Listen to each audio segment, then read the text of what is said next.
Welcome to Cool Tunes for a Hot Planet, the podcast where music inspires action for social and climate justice.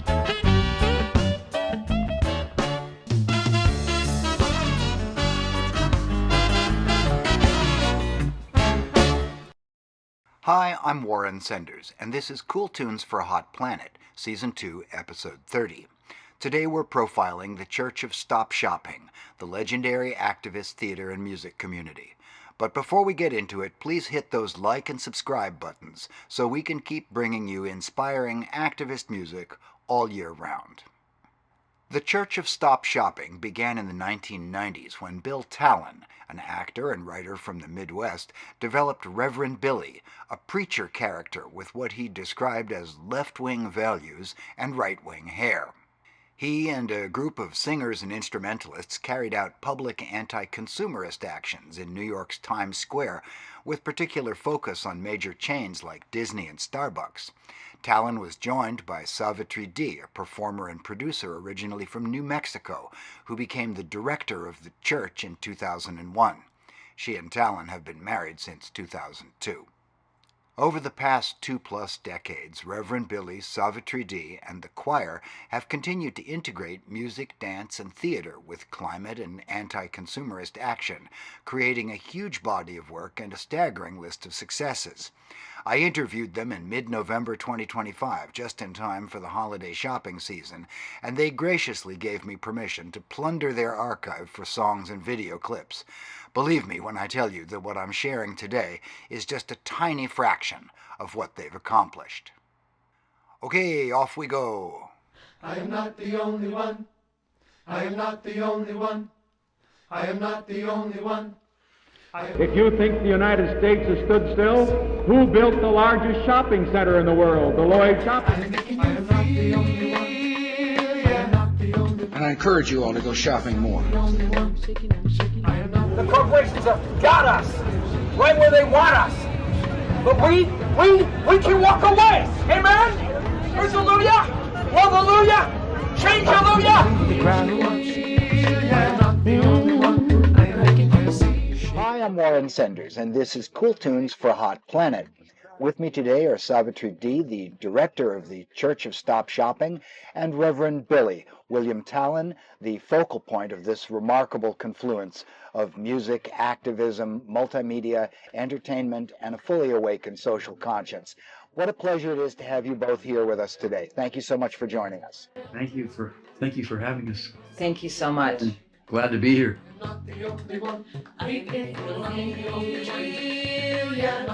Despite having very clear lessons that you convey and a literal preacher avatar, the two of you manage to be neither didactic nor preachy. How do you do it?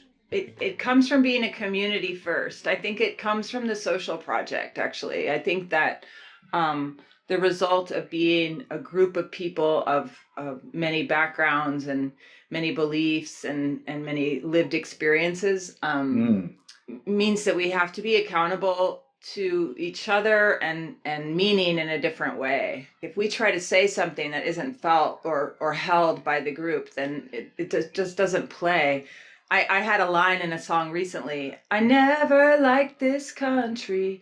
And one of the singers wrote, and she was like, I don't think I can sing that. And so we changed the line to, did I ever like this country? Which that's just an interesting example of that accountability loop, where I think that keeps us real.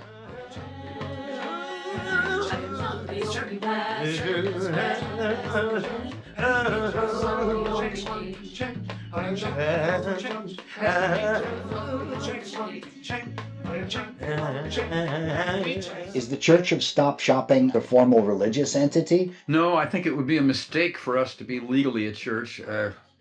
We're like a little theater company. We're legally set up that way. We have a board of directors, nonprofit. Yeah, the institute. We want to be a church.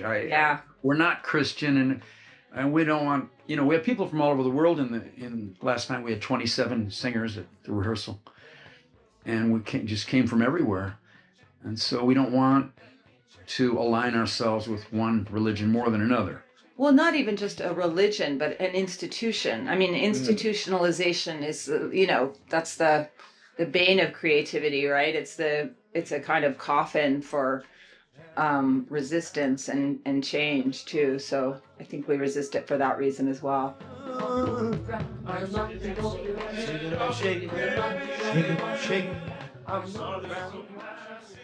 Welcome to the Stop Shopping Church. I'm Reverend Billy. We have holidays throughout the year. They celebrate special human qualities. Easter celebrates love. Independence Day, independence. Halloween, the dark side, and Thanksgiving, the light side. But none of the holidays have the sheer tsunami-like volume of Christmas. Christmas is the perma holiday. It's year-round. They have stores now in the suburbs that are simply Christmas stores, and they're open all year. The average American family is still in debt for the last Christmas coming into the month of May. Christmas is that holiday that celebrates what special human quality? Giving. Giving the gift. As we believe in the Church of Stop Shopping, the gift economy, actual giving, is the beginning of a new way of life. And if we did change Christmas, if we actually gave again, well, if we changed Christmas, we would change the entire year. We would be the radical Americans that we need to be now in this time of emergency. Will you join us? Will you stop shopping and start giving? Stop shopping and start loving. Stop shopping and start living. Tell me a little about the Reverend Billy character. I was mentored by a lapsed Jesuit. That was Sidney Lanier? Yeah. And he wanted me to respect a prophetic note that he heard in my voice. And so he brought me to the historical Jesus conferences, and I met these people who were figuring out what Jesus actually said and what was said on his behalf. And I think that Sidney was kind of aghast when I started loving to preach, and I started going into churches of both white and black, troubled the whole time by the content, because I was raised by Dutch Calvinists, and I really had a thing about Christianity, but I started falling in love with preaching. So I was confused myself. And I would come back to him, and he would give me another book to read, and then I would go out and I would preach on the street corner. And he tried to make an integration of all the things that we had done over the years, walking around and thinking about how religion happens in America. And he said, just concentrate on the instrument of preaching and turn off the content, and then find your own content. And so we made our own theology. And the sin came in the form of sweatshop labor of the Disney company and saturation advertising of the Disney company, appropriation of the childhood love of animals, celebrities speaking out of porpoises, and just all that. And so he planted me in front of. We moved together out from San Francisco, and he planted me in front of the Disney company in Times Square. With this giant Mickey Mouse statue behind me, and we created this alternative theology, and it evolved from there. People started clapping around me, and it took me at least 6 months to learn how to preach in the white noise of Times Square. And I go back like at least weekly to just practice because of all the drifting tourists. And so because Sidney planted me in the capitalism capital and the tourism capital, we developed the phrase, the Church of Stop Shopping. Mm. We push a lot of buttons, and I think sometimes the religiosity in particular, either the sincerely held beliefs or the irony, either one. So we call it radical instability. And to us, it's like an opening. It's a place where you can change people. There's transformations is available there, so we try to ride that line. And it's hard actually to stay in both. I mean, we definitely have had times where we've veered off into a sort of earnestness that I don't appreciate. And then sometimes it's too ironic. And, it's a hard line to walk for sure. The fervent, fire and brimstone evangelical preacher has been a part of the American scene for centuries, which makes Reverend Billy immediately familiar as the embodiment of a cultural trope. His preacherly forebears include a couple of other Billys, like the instantly recognizable Billy Graham, and, going back to the beginning of our media age, Billy Sunday, a former professional baseball player who turned his religious revivals into giant spectacles, selling out Madison Square Garden with his anti-vice crusades a century ago. Here's a clip from 1926. Watch his pitching arm at the end.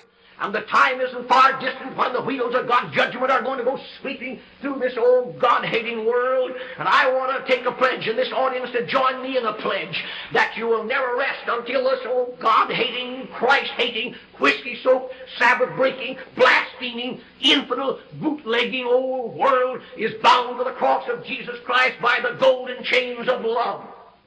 We used to go do these gigs and we were just penniless, and we would just open a phone book and find some player to come play with us in a town, from the church. We'd call it church. And we got this guy and he came and he played with us. And I swear in the middle of the show, he just stood up and left. He just left. It was just too much. I think Billy said something like Jesus was gay, or, something really just too much, For me, it was a really interesting moment because, I observed the stage as a kind of a sacred space. Mm-hmm. For me, I take it very seriously, and I take as well what's happening to the other people on stage very seriously too. It's something we do together. It's a very brave and courageous thing to do, to make something out of nothing in front of people. So I did a lot of thinking after that. I'd say that was a great failure on my part.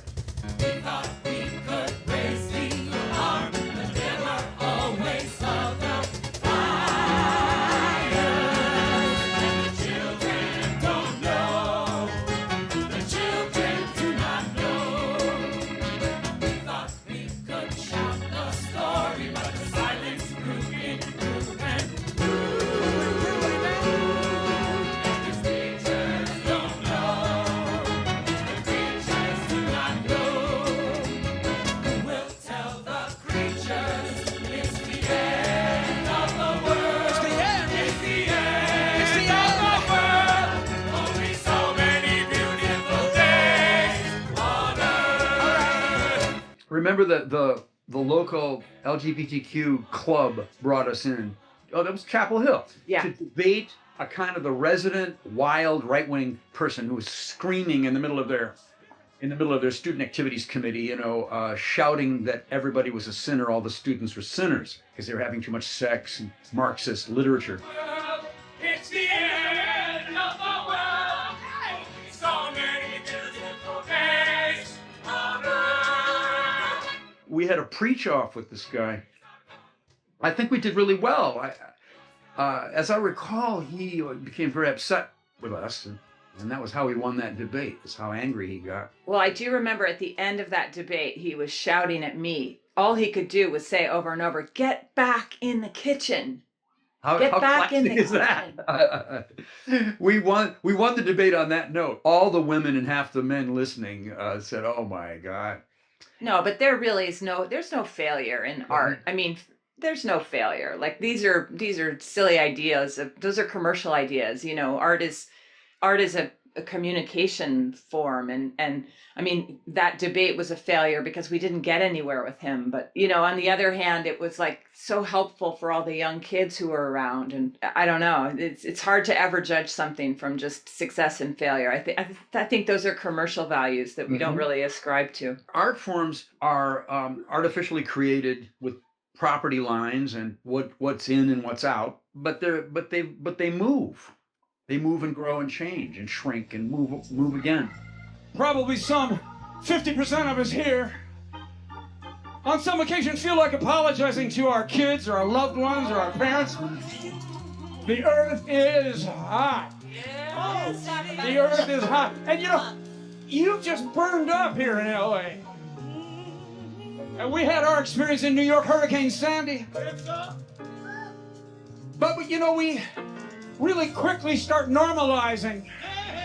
Somehow, we take the natural disasters and put them in packages and put them on the shelf. Am I right? That's some sort of... Do you do that? Somehow, we make it okay, or somehow, we're not really gonna do anything radical to change the emissions, the methane, the carbon, the emissions going into the atmosphere that cause all that heat.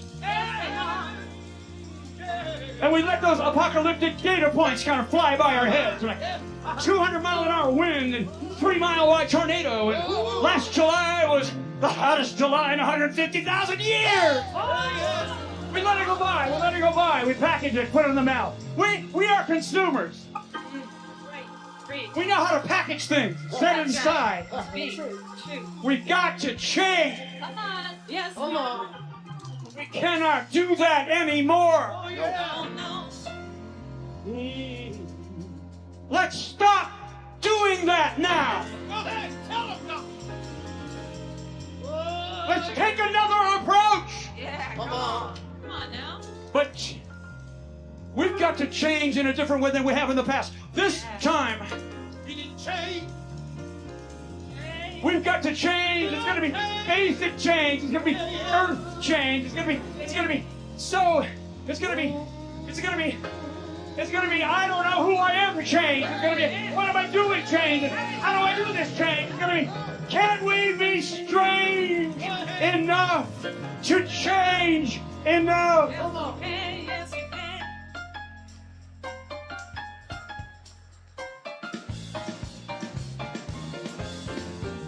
Can we be strange enough? Can we be strange enough? Can we be strange enough to change enough to change enough? Can we be strange enough? Can we be strange enough? Can we be strange enough to change enough to change enough? To be strange. Can we be strange enough to change enough to change enough? Strange. Can we be strange enough to change enough to change enough? Change.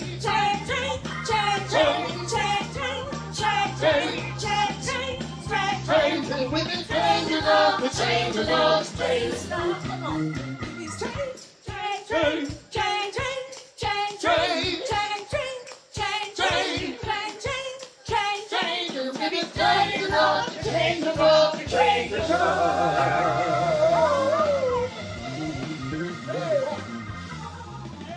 Your artwork, it has a kind of fractal self-similarity. That's so interesting to think of it that way. I think of it as an instrument, so, the instrument is Reverend Billy and the Stop Shopping Choir. And so, it shows itself all these different ways. It relates to space and time, just like if I walked out in the park with my saxophone, or it starts to show its environment. It starts to show what's happening around it. It can be reflective in that way. So, maybe what you're seeing actually is how fractal the world is, not us, because I think we operate as a reflective surface sometimes. Mm-hmm. Operating as a reflective surface. So in a sense, you're holding up a mirror. I think so, yeah, a lot of the time. We of course bring something to it, but largely we are just we stand there and say what needs to be said. This monoculture approaching us, this monoculture like coming down on us, all of us, surrounding us, covering the surfaces, coming into our eyes and our ears and our senses, and what needs to be said to respond. How do we grow that vine that cracks that wall, The church's activism integrates music and theater, the first drawing from American gospel traditions, the second emerging from the work of politically and socially conscious directors and visionaries who brought confrontation, social comment, and the destruction of the fourth wall into performance in the post-World War II period. Here are 3 short clips of the ancestors to the Church of Stop Shopping, starting with Julian Beck and Judith Malina's Living Theater, performing their Paradise Now at the Berlin Sportspalast in 1970. New York City! 8 Millionen Menschen leben im Notstand und merken es nicht.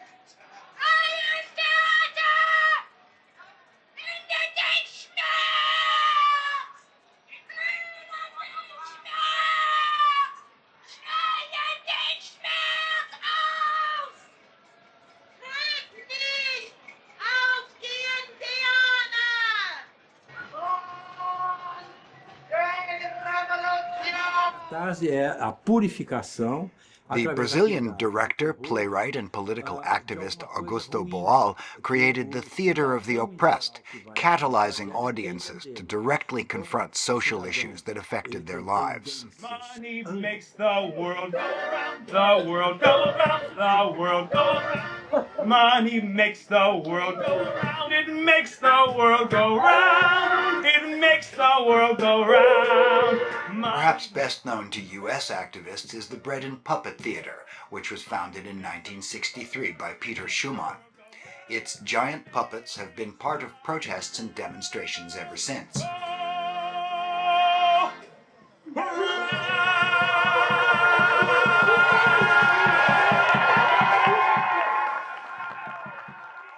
In July of 2011, Reverend Billy and the choir arrived at the UK's Tate Museum to exorcise a demon, BP's sponsorship of the art institution. Building on the religious connotations of being anointed, members of the choir poured oil over Reverend Billy's immaculate white suit. Eventually, security escorted them out of the building as they sang, "Tate takes money from BP, and BP's money is the devil."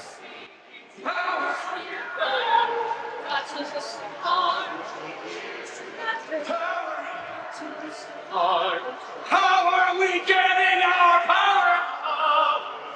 I think there's something burning. How are we getting our light?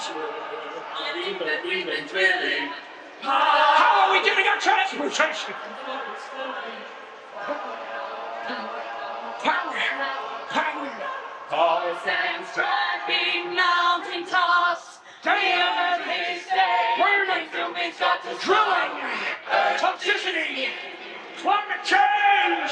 Climate change! Climate change! Not to listen. Oh! I think there's something burning. Power! How deep have we been drilling? Power! Toxic mountain tops! The earth is saying our consuming got to stop! The earth is...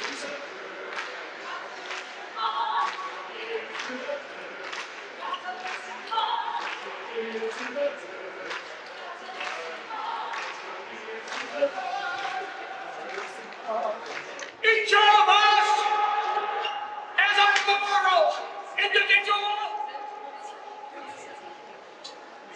from each of us, all the way up to the director of this big building. Each of us must make a decision.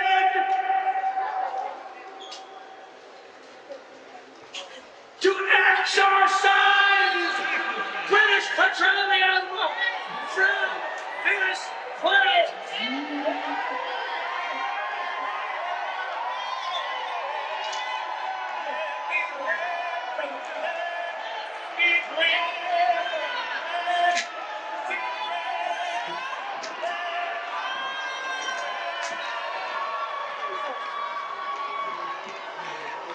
Excuse me.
I think that song is amazing, is an amazing way to meet power, because song is both internal and infinite. You know, it's like when you sing a song, you're singing all the songs.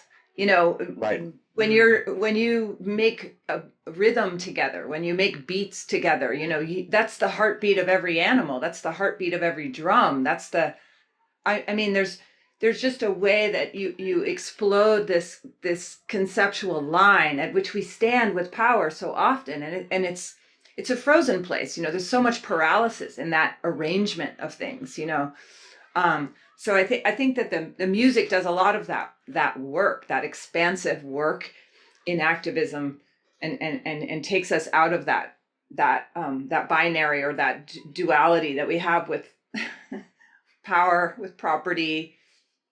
You know, and I get it. I mean, I know why we do that as activists, and like I love being on the line with police. I mean, it's exciting and stimulating in certain ways. But as far as transformation goes, that's what we want. We want to transform our movements. We want revolution in that sense. You know, transformational change.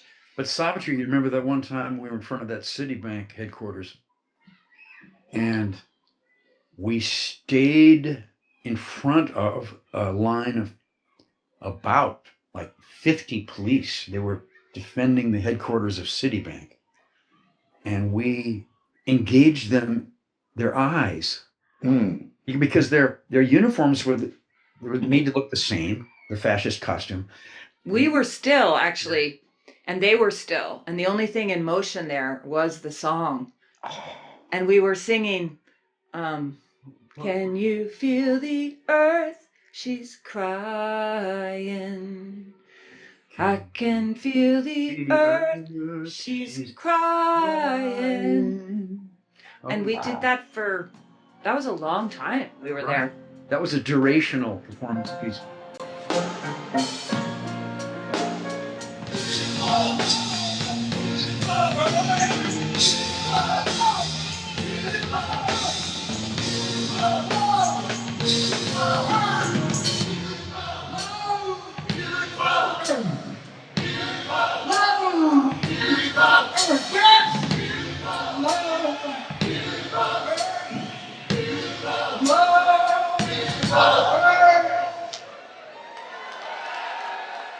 How did you wind up going on tour with Neil Young?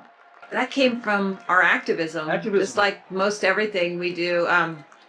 It started in West Virginia. We were working against mountaintop removal, and Daryl Hannah was also quite active in that work. And then we shifted over to glyphosate, but through honeybees and neonicotinoids, and so we started working on that. And that was something that Neil had been involved in for a long time, work against Monsanto because of his work with farmers and agriculture. And that's really how we came into that situation. And you know, we did a short tour with him and then another one in 2024 and then again this year. So yeah, I think we've done almost 50 shows with Neil over the last 10 years. What's the audience response been like?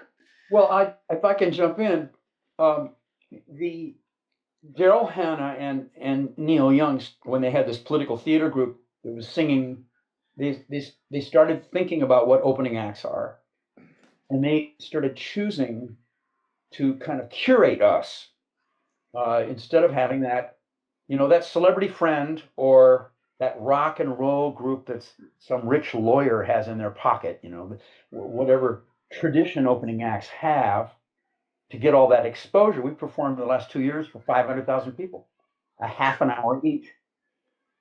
So it's a valuable thing. It's an industry. It's a highly monetized industry moment opening for somebody like Neil Young.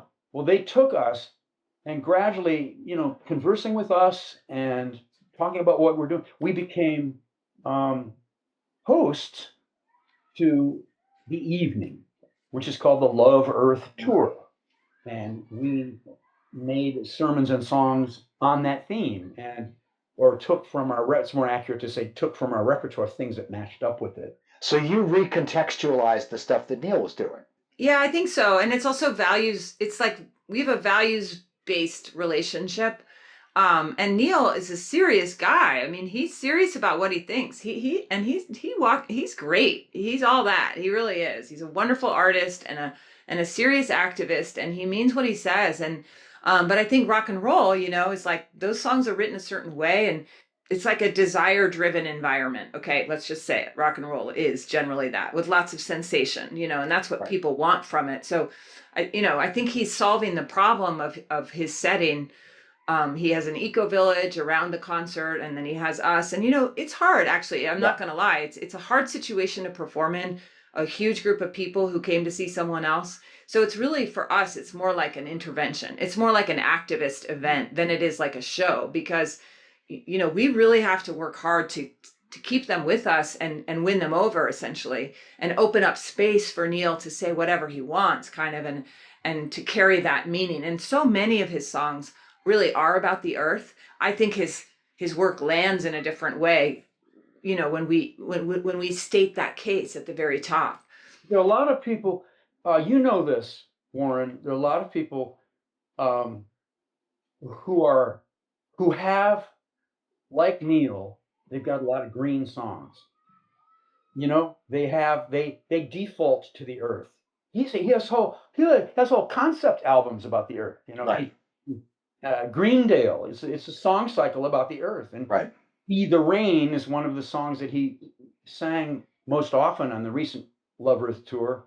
That's right out of that album. But when I think of Bjork, Sun Ra, certainly, Alice Coltrane, Brian Eno, Arrested Development brought it to the hip hop world. Erykah Badu.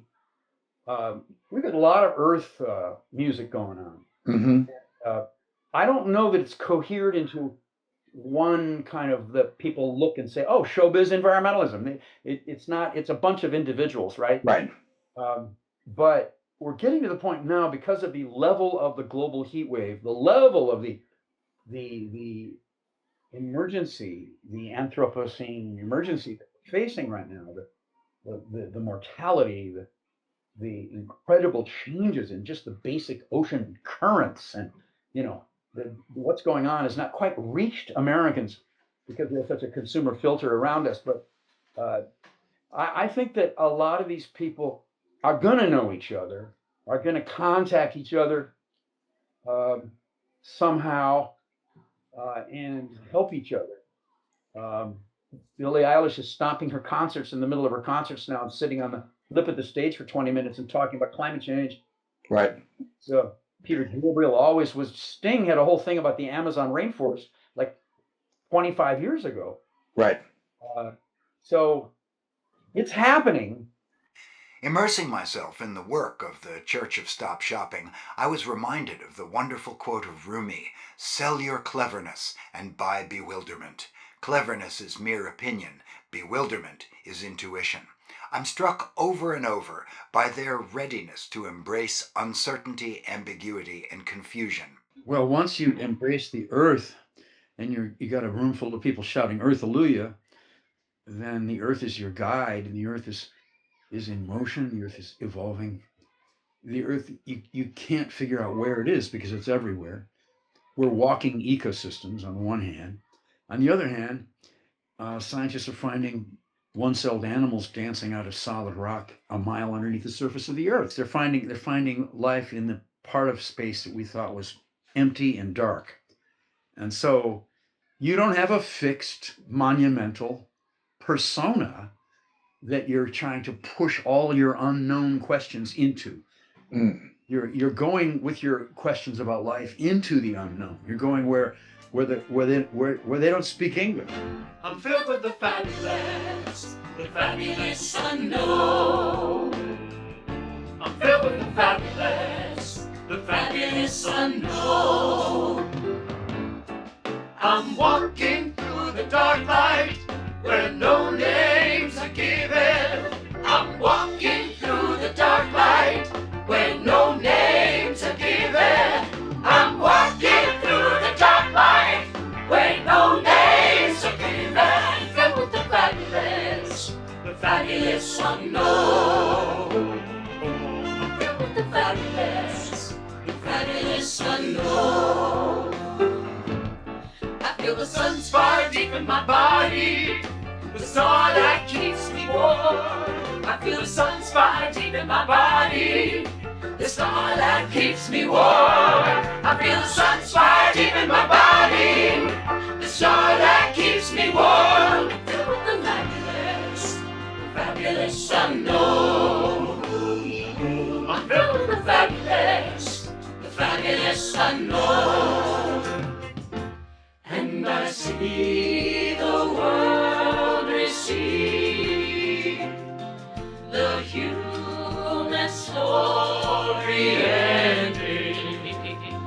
I touch the lost are lost, and loved ones fade. Don't be afraid. I'm filled with the fabulous unknown. I'm filled with the fabulous unknown. I'm filled with the fabulous unknown. I'm filled with the fabulous unknown.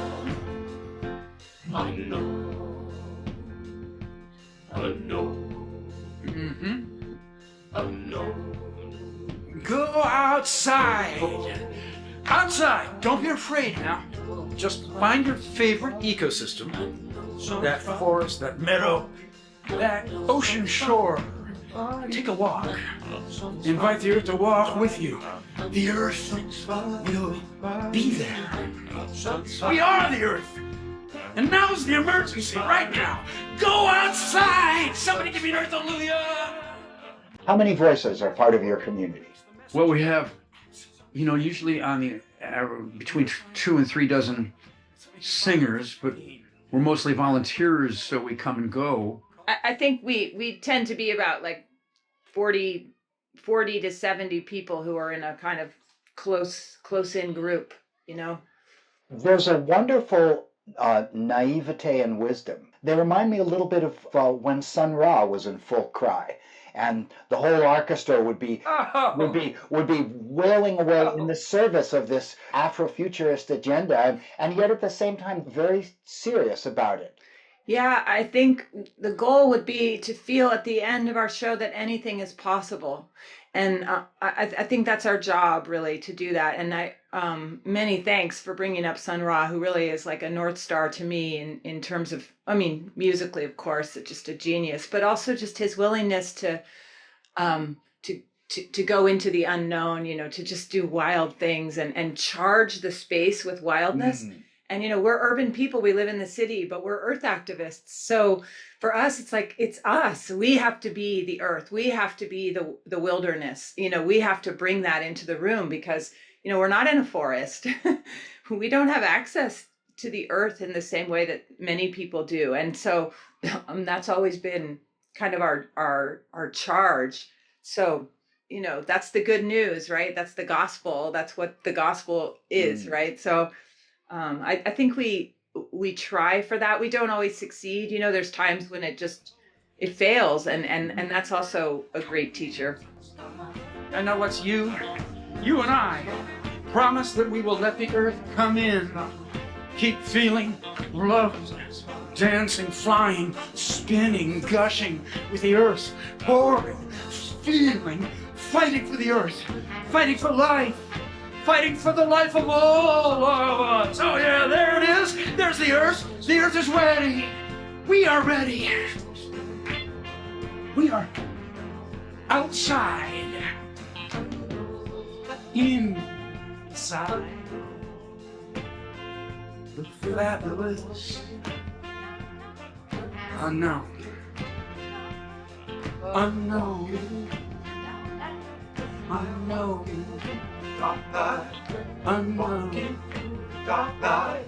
Unknown. Dark night. Unknown. Dark night. Walking through the dark light. I mean, whatever anyone's job is right now, like up there in the top 5 priorities has to be, how is this helping the earth? How can I work with and help the earth? Not save the earth. The earth will save us. I mean, I'm saying, How can we get out of the way? get out of the way, or also like be together in this. I mean, it's astonishing to me at night when I stand in my last few moments before I go to sleep and look up at the sky and have my, reflective thoughts. I cannot tell you how many of those thoughts are about this question. It's like, how does this become a priority for more people? How does this become a way of life? And, it's just on all of us to do that work until we can't do it anymore.